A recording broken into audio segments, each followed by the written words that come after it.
Le document que vous avez à votre droite, c'est le grand livre. Moi, j'aime cette appellation. Effectivement, c'est le grand livre, d'accord? C'est le grand livre. Un grand livre, qu'est-ce que ça veut dire? C'est l'historique de toutes les transactions passées individuellement dans un compte bancaire, dans un compte comptable. Par exemple, si vous prenez le compte 2100 fournisseurs, le grand livre, bah, vous avez toutes les transactions au débit et au crédit. À la fin, vous avez un solde. D'accord? Plus de détails. Oui, quelqu'un a écrit plus. Exactement. L'historique, ça s'appelle l'historique. Ou bien l'historique. Nous avons ici Atlas Media, quelques transactions avec le relevé bancaire à la fin. Je vais aller le chercher sur Excel pour qu'on fasse le bon rapprochement bancaire. Donc, ce ne sera pas long.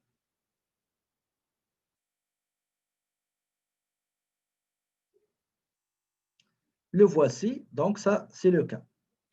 Nous avons le rapprochement bancaire pour le mois de mars. Pour le mois de mars. Solde de début était zéro. OK, donc c'était je crois, la création de l'entreprise. Donc, le 12e mois, on a le mois de mars. Vous avez à votre droite ici le grand livre de compte bancaire, HSBC. Et à gauche, vous avez le relevé bancaire, vous le voyez, relevé bancaire au 31 mars. Qu'est-ce qu'on a dit? On va vérifier, on va identifier, déterminer quels sont les montants qui existent sur le relevé bancaire et il se trouve aussi dans le grand livre de la banque. On commence par le premier. Regardez, le dépôt au comptoir qui est déposé par l'actionnaire et se trouve tantôt ici dans le grand livre et dans la banque. Donc, on n'a pas de problème. On va le marquer avec la couleur, attendez, ce sera pas long, avec la couleur jaune. Sinon vert, OK, vert, la couleur verte. La couleur verte, ça veut dire le montant se trouve, la transaction, elle a été enregistrée dans la comptabilité et figure aussi sur le relevé bancaire. Le chèque numéro 20, achat d'un véhicule. Donc, on a réglé un fournisseur et le chèque se trouve dans la banque. Donc, on va le colorier aussi avec la couleur verte. Et voilà, comme quoi c'est correct. On va mettre ici une couleur verte et on va écrire montant semblable, montant grand livre et relevé bancaire. D'accord, montant figurant au grand livre et relevé bancaire. On cherche un autre montant, c'est celui-là, Belle Mobilité, la facture de téléphone, la facture de téléphone, il se trouve ici, le chèque numéro 21, donc on va la colorier avec la couleur verte. Voilà, donc je marque le montant dans le grand livre de la banque à droite et aussi à gauche. Très bien. Quoi encore? Virement pour une commande. On a reçu une avance sur une commande de 5 000 $. Est-ce qu'il est... Oui, on a un virement, effectivement. Donc, le montant existe dans la comptabilité et aussi sur le relevé bancaire. Voilà. Quoi d'autre? 1092,26. On a payé un transporteur. Donc, on va le marquer par la couleur verte parce que le montant existe dans la comptabilité et figure sur le relevé bancaire. OK. Qu'est-ce qu'on va chercher encore? Donc, regardez, transport gamma 862 ne se trouve pas ici. Un dîner de 1437 ne figure pas sur le relevé bancaire. 1250 Revenu Québec ne figure pas sur le relevé bancaire. Nous avons un autre chèque de 2350 ne figure pas. Ah oui, il est là. Regardez le chèque numéro 26. Et il se trouve aussi, ce qu'on a comptabilisé, se trouve sur le relevé bancaire. Voilà, donc on va le colorier avec la couleur verte. Qu'est-ce qu'il reste? 2800 loyer. Le loyer, donc, il ne figure pas sur le relevé bancaire. Excellent. Très bien. Je viens ici, je vais mettre. Regardez ce que je vais mettre. Je vais mettre cette couleur pour les montants. Voilà, on va mettre ici. On va mettre chèque. C'est des chèques. Chèques ne figurant pas sur le relevé bancaire. Ça veut dire quoi? On les appelle chèques. Est-ce que vous pouvez m'écrire comment on appelle les chèques qui ne sont pas encore encaissés? Comment on les appelle? Je sais que vous allez répondre rapidement. Donc, on les appelle chèques en circulation. En circulation. Dans notre manuel, vous allez trouver en transit. D'accord? Chèque en circulation, effectivement, chèque en circulation. Maintenant, j'ai combien de chèques en circulation? J'ai celui-là et celui-là. Il ne faut pas l'oublier. Voilà.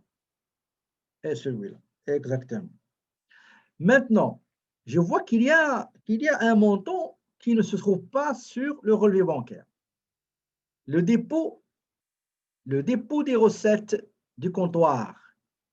Bon, je vais mettre, attendez, une couleur. On va mettre pas le bleu. Ok, on va mettre celui-là. On va mettre celui-là. D'accord?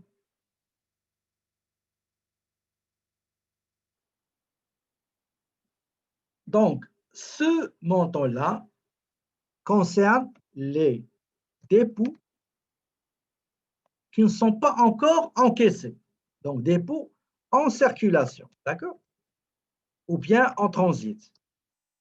En transit.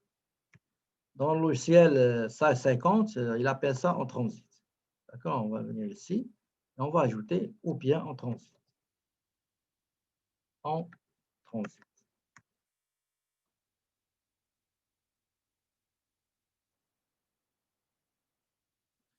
Jusque-là, est-ce que c'est clair? Donc, on a identifié 3 types de montants.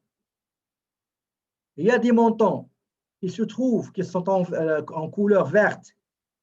On les trouve dans le grand livre, dans la comptabilité, on les trouve aussi dans le relevé bancaire. Deuxième type, catégorie de montants, des montants qui se trouvent dans la comptabilité. On les a comptabilisés, mais qui ne figurent pas sur le relevé bancaire, comme les chèques et aussi comme les dépôts. Donc, je vais juste lire mon message. OK, très bien, excellent. D'accord. Maintenant, une fois j'ai fini cette opération, je dois aller de l'autre côté. Parce que dans dans le grand livre, qu'est-ce que j'ai vérifié? J'ai vérifié, j'ai identifié quels sont les montants qui figurent dans la comptabilité et figurent dans le relevé bancaire. Quels sont les montants qui figurent dans la comptabilité, qui sont comptabilisés, mais qui ne figurent pas sur le relevé bancaire? On a trouvé des chèques pour des fournisseurs et on a trouvé aussi des dépôts non encore encaissés. D'accord? OK. Attendez, je vous donne la parole à, ça sera par une seconde. Bon, maintenant, comme comme on a terminé avec la partie droite, on va aller à la partie gauche. Quelles sont les informations qui existent sur le relevé bancaire, dans le relevé bancaire, qui figurent dans le relevé bancaire, mais ne sont pas comptabilisées? On va les chercher ici. Donc, on va faire juste copier-coller ici. Voilà. Maintenant, regardez, nous avons ici frais et commissions, c'est une charge. Nous avons ici, donc on va mettre une couleur, on va mettre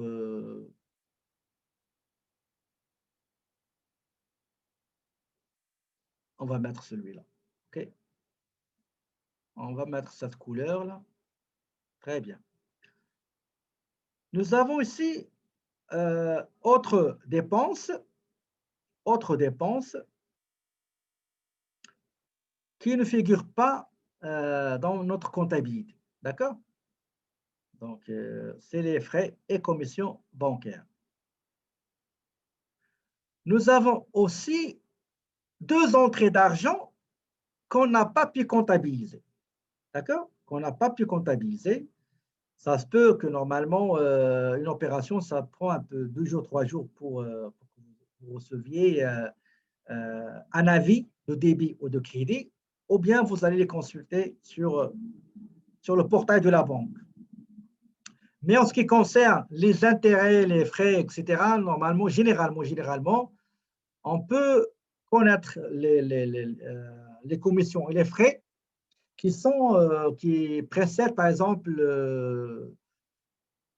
la fermeture du mois. Oui, on peut les connaître, mais ceux qui vont se calculer à la fin du mois, on ne peut pas le savoir jusqu'au début du mois N+1. Okay? Donc, je vais mettre cette couleur-là et on va mettre transaction non comptabilisée dans non comptabilisée dans les livres comptables de l'entreprise. D'accord? Nous avons aussi deux entrées d'argent. Un virement pour rembourser une avance sur salaire. Avant, on a donné de l'argent, on a avancé une avance à un salarié. Donc, on a débité prêt et avance au personnel et on a crédité la banque. Après, lui, il a fait un virement à notre compte, le compte bancaire de la banque, pour solder et apurer l'avance qu'il a reçue auparavant. Mais on ne l'a pas comptabilisé. Donc, même chose ici, on va mettre comme ça et comme ça. On a aussi un revenu d'un placement, un placement qui a généré des intérêts, des revenus financiers, mais on ne les a pas comptabilisés parce qu'on n'avait pas l'information. D'accord? Donc, je récapitule. À droite, on a identifié les montants qui figurent dans la comptabilité et sur le relevé bancaire. On a identifié les montants qui figurent, les chèques remis pour décaissement qui figurent dans la comptabilité, mais qui n'existent pas sur le relevé bancaire. Et on a identifié aussi les dépôts, l'argent qu'on a déposé au comptoir de la banque, mais qui ne figurent pas qui n'apparaissent pas sur le relevé bancaire. Le côté gauche, on a identifié les transactions qui n'ont pas été comptabilisées, comme par exemple les charges d'intérêt, charges financières, et aussi des revenus financiers. Donc, une fois que vous avez fini cette étape-là, ok, je vais vous donner la parole, ça sera pas long. Une fois on a terminé ce pointage, ce recoupement, ben, il faut préparer ce qu'on appelle le rapport du rapprochement bancaire. Le rapport du rapprochement bancaire, il est de cette forme-là. Je vous ai déjà envoyé le modèle, c'est celui-là. Ce modèle, mes amis, qu'est-ce qu'on trouve? Tout ce qui est côté droit, vous avez le solde selon le relevé bancaire. OK, je vous donne la parole, ce sera pas long. Donc, ça, c'est le modèle de l'état du rapprochement bancaire. Modèle état du rapprochement bancaire. Au 31 mars, c'est ça, oui, 31 mars. Donc, on commence par la première chose qu'il faut faire, il faut indiquer sur cette ligne. Normalement, il est composé par la partie droite, par exemple. On met le solde du relevé bancaire. Après, qu'est-ce qu'on fait? On va ajouter les dépôts en circulation. Je m'explique. Tout à l'heure, nous avions trouvé 3500 comme dépôts en circulation, non encore encaissés. Qu'est-ce que je vais dire à la banque virtuellement, entre moi et ma banque virtuellement? Et ma banque, j'ai 3500 que j'ai déposés dans ta banque. Je ne les vois pas dans le relevé bancaire. Attention, je vous suis. Le mois prochain, j'espère que vous allez ajouter ce montant-là. J'espère le voir dans votre relevé bancaire. C'est ça ce que ça signifie. Je l'explique d'une manière ironique, mais significative. Okay? Donc, c'est ça. Je commence par ajouter les dépôts en circulation. L'argent qui circule dans les rues, là, je n'ai pas encore encaissé. Ça se peut être un chèque et ça se peut un dépôt. Supposons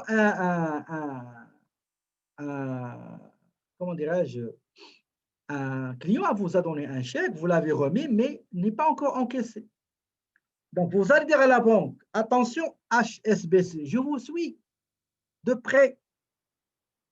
L'argent que j'ai déposé, je ne le vois pas dans le relevé bancaire. Et par conséquent, s'il vous plaît, ce montant-là sera ajouté à votre relevé bancaire pour que je régularise le relevé avec la comptabilité. Donc, dépôt de circulation. Donc, quel est le montant? Donc, on va saisir le montant. Je vais mettre une petite formule égale. Je vais aller chercher le montant de l'encaissement. Elle est là, 3500. Voilà. Si vous avez d'autres dépôts en circulation, s'il vous plaît, mettez-les individuellement. Ne les totalisez pas, ne totalisez pas ces montants-là. Mettez-les individuellement, séparément. Très bien. Je n'ai pas d'autres dépôts en circulation. Excusez-moi, la première chose qu'il faut faire, j'ai oublié. Vous voyez le relevé bancaire. Ici, je dois mettre le solde de fin de mars qui figure sur le relevé bancaire. OK? Le solde du relevé bancaire au 31 mars. Je dois le mettre égal. Je vais aller chercher le solde. Ça, c'est le relevé bancaire. Le solde, c'est celui-là. OK? 10 282,74. Voilà.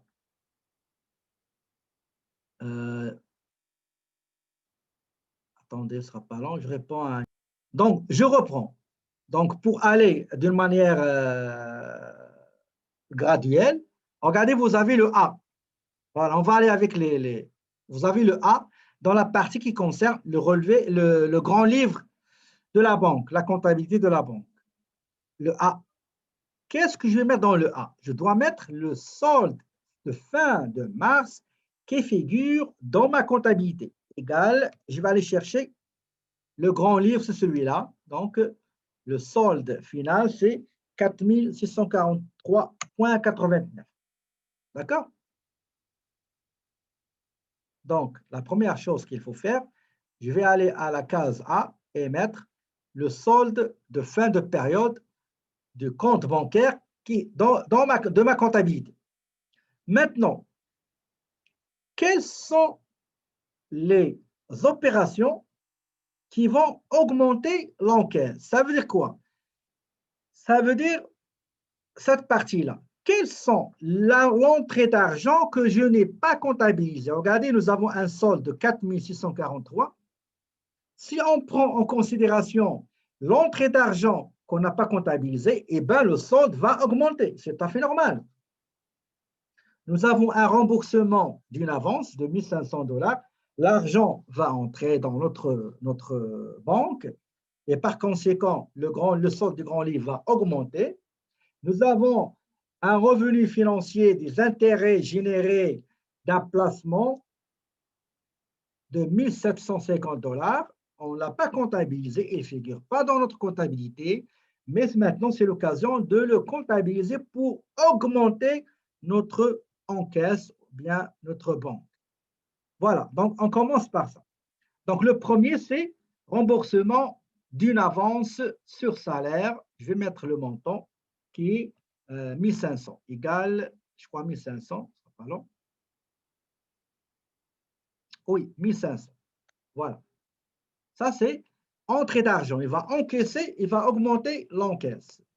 Maintenant, il y a un revenu de 1 750 $ qui est rentré dans notre banque après avoir effectué un placement, mais malheureusement, on n'a pas eu cette information-là. Donc, on va comptabiliser cette entrée d'argent et par conséquent, notre encaisse va augmenter dans notre comptabilité. Il est déjà augmenté dans la banque, il existe dans la banque, mais dans la comptabilité, il n'existe pas. Une fois, on va l'ajouter à la comptabilité et par conséquent, bah, le solde était 4 000 par exemple, on va ajouter 1 500, ce sera 5 500, on va ajouter 2 000, ce sera 7 500, etc. Le montant du revenu d'intérêt, on va le mettre, moi je préfère mettre des formules, voilà. Donc le total des montants qui sont entrés dans ma banque et qui n'ont pas été comptabilisés, le total c'est 3 250. Le détail, c'est 1 500 remboursements avant sur salaire et 1 750 revenus d'intérêt. S'il vous plaît, est-ce que c'est clair jusqu'à ce moment-là? Est-ce que c'est clair, s'il vous plaît? Maintenant, on va passer à l'étape les montants qui vont diminuer l'encaisse. Ça veut dire quoi? Ça veut dire, regardez ici, qui vont diminuer l'encaisse. Nous avons des sorties d'argent de la banque qui n'ont pas été comptabilisées. Des sorties d'argent qui n'ont pas été comptabilisées. Et par conséquent, si je vais prendre ces montants, ces sorties d'argent de la banque, je vais les comptabiliser, bien sûr, le solde de grand livre dans ma comptabilité va diminuer. Par exemple, il y a sorti de 3 000 $ de ma banque que je n'ai pas comptabilisé. Donc, quand je vais la comptabiliser, bah, le montant de solde va diminuer absolument. Donc, c'est ce qu'on appelle somme qui diminue l'encaisse. Somme qui diminue l'encaisse. On commence par le premier. Le premier, on a deux. Je crois qu'on a deux. Voilà. On a des frais et commissions bancaires. Le premier, c'est frais et commissions bancaires. On va chercher en détail chacun. Donc, c'est 185. Et le deuxième, c'est 350. Voilà. Le total des montants qui vont sortir, ou bien qui ont sorti de la banque, mais que je n'ai pas tenu en compte et que je dois comptabiliser, une fois comptabilisé, qu'est-ce qu'ils vont faire par conséquent? Ils vont diminuer mon encaisse, tout simplement. D'accord? Une fois qu'on a terminé avec la partie de la comptabilité dans l'entreprise, il faut passer de l'autre côté pour ce qui est relevé bancaire. Dans D, on va mettre le solde, comme on l'a fait pour le grand livre de la banque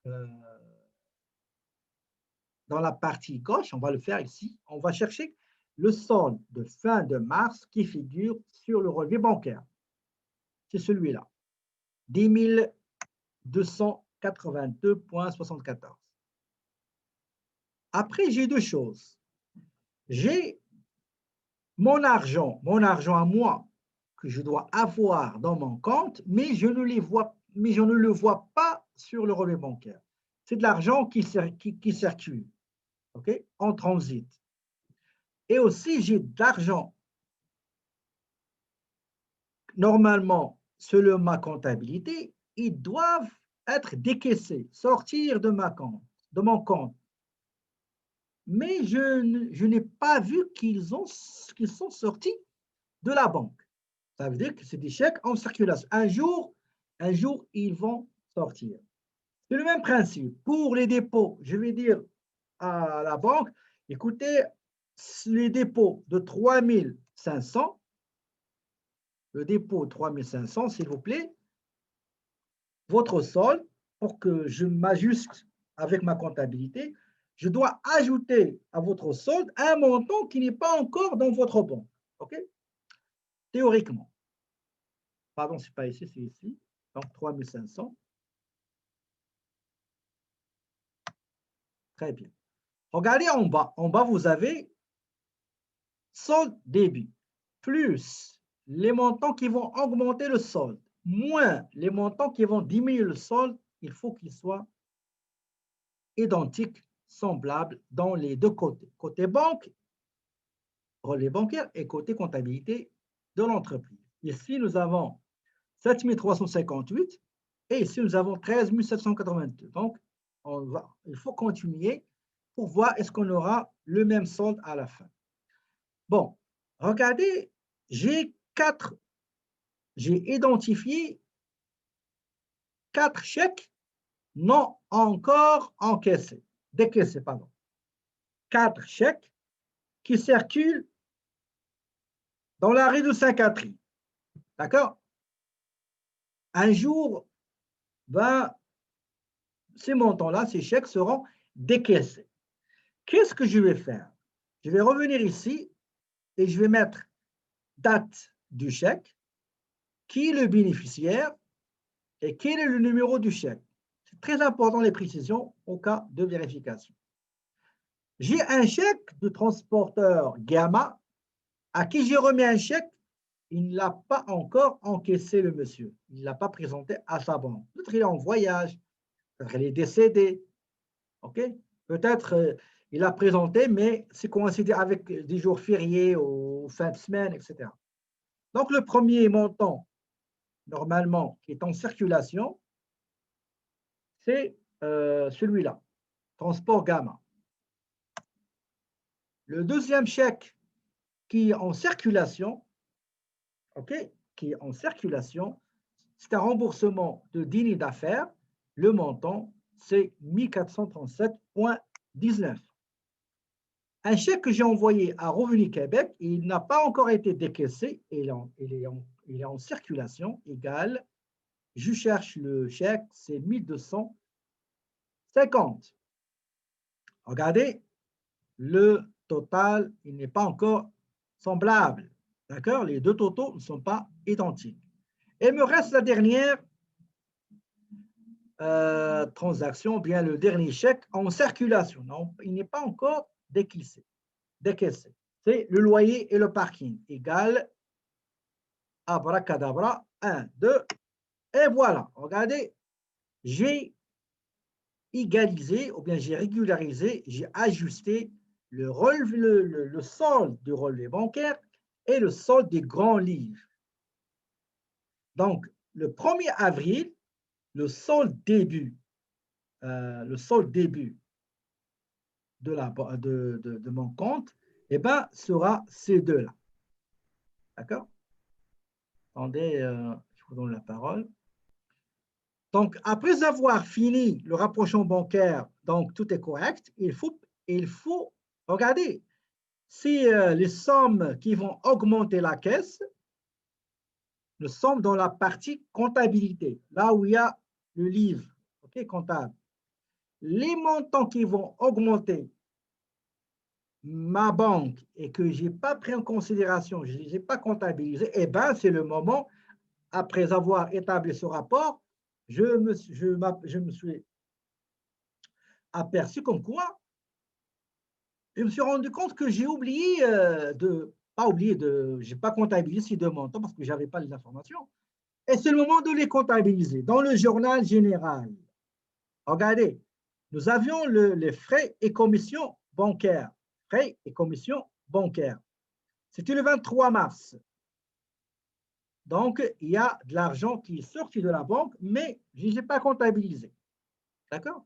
Donc, ici, je mets juste une petite formule. Vous voyez, nous avons 350, elle est là. Ces deux montants-là vont sortir de ma banque, de l'encaisse 10-10. C'est la réponse à votre collègue tout à l'heure qui m'a dit, et si jamais on va totaliser les frais et commissions bancaires, j'ai dit c'est mieux de les séparer, de les enregistrer séparément, individuellement, parce qu'ils ont des dates différentes. Ça, c'est le labelé. Qu'est-ce qu'on écrit? On écrit pour comptabiliser les transactions qui vont diminuer l'encaisse, les 535. Maintenant, les deux là, les deux qui vont augmenter la caisse, la banque, bien l'encaisse, ils sont là. J'ai une seule, j'ai deux, pardon, j'ai deux. J'ai avance sur salaire. Tout à l'heure, on a dit qu'il faut le créditer, je vous ai déjà montré ça. Et les produits d'intérêt, c'est un compte de produits financiers. Et je débite la banque du total qui est, regardez, qui est le 3250. Le total ici, c'est fait automatiquement par la petite formule. D'accord? Donc, je ne touche la comptabilisation, je ne touche pas cette partie-là. Pourquoi? Parce que c'est déjà comptabilisé. Toujours la partie des grands livres, les transactions qui ne se trouvent pas, qui n'existent pas dans ma comptabilité. Ici, nous avons soit des montants qui vont augmenter le solde de la banque, soit les montants qui vont diminuer le solde de la banque une fois comptabilisé. Donc, on a trouvé qu'il y a deux charges. D'accord? Supposons que vous aviez un chèque que vous avez remis à un fournisseur, il l'a encaissé, il l'a pris, mais vous ne l'avez pas comptabilisé. On va le trouver ici. Et vous allez venir ici, vous allez mettre, vous allez créditer la banque et débiter votre fournisseur. D'accord? Est-ce que vous avez des questions, s'il vous plaît? Je ne sais pas si on aura le temps, on n'aura pas le temps. On va voir le deuxième cas prochainement. Donc,